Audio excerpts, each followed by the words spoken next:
Today I want to show you why I am mixing my foam clay with food colors instead of acrylic paint. And then I'm also going to show you what a difference it makes to use some eyeshadow or even soft pastel to make colors pop. Here I'm mixing the orange food coloring. I'm using the brand Chef Master.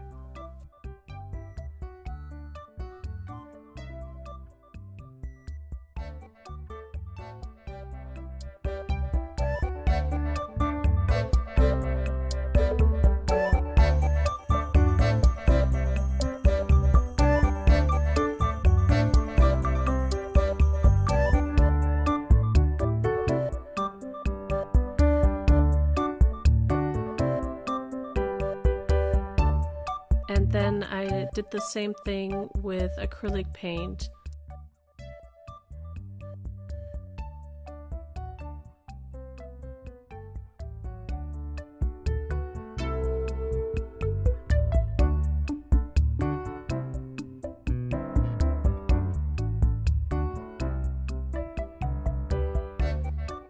You can immediately see that the food coloring yields much brighter results.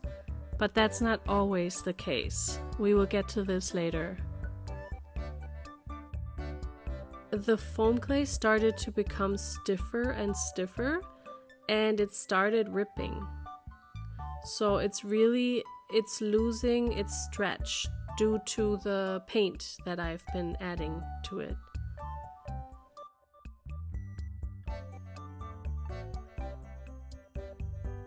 So looking at the food color clay, it is smooth, it is stretchy. I'm doing my quality test. Yeah, it looks fine. Now let's do the quality test with acrylic paint.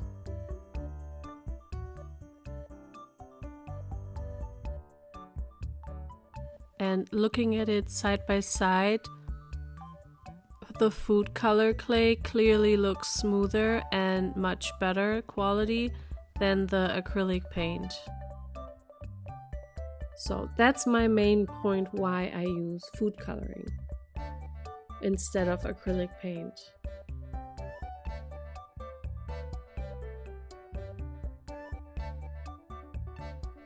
On the left side you see all food color clay. And on the right side, you see pre-colored clay. So I'm now showing you the worst food colorings because yes, it has its downsides. So orange was super bright,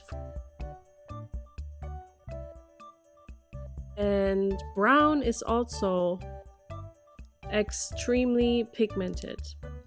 And I love using brown food coloring because you have full control over how dark or light you want your brown to be. And that is so important when creating baked goods. You need to have control over the dough color.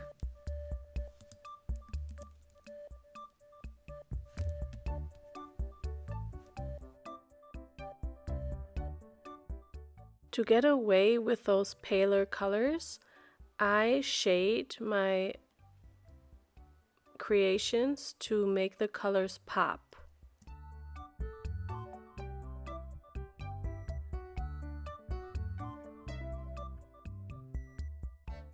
Also, to create that realistic baked look.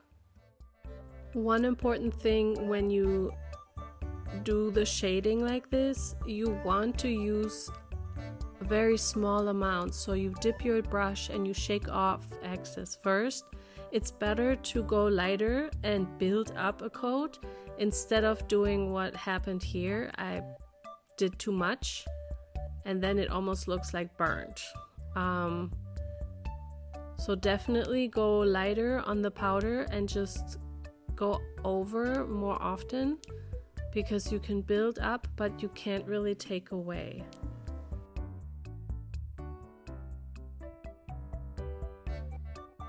So I only shaded half of the ball on the left side, and the right side is pre-colored clay.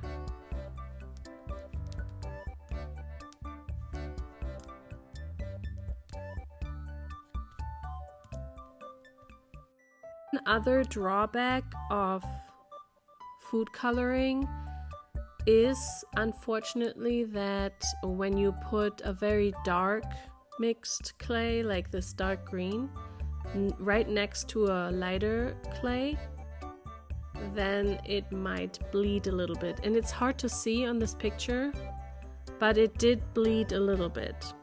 So if you are a perfectionist, you can build in stages where you let that darker color dry first and then add the white on top. Like here in this case, I would have built the body and made the stripes and let that sit for a day, and then I would have added the wings the next day.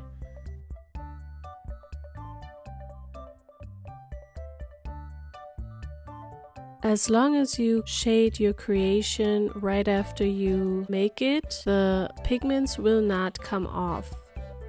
Yes, you can rub off excess pigments, but the majority will sink into the clay as it dries. I hope this was helpful for you and that it will motivate you to experiment with a little bit of color mixing yourself.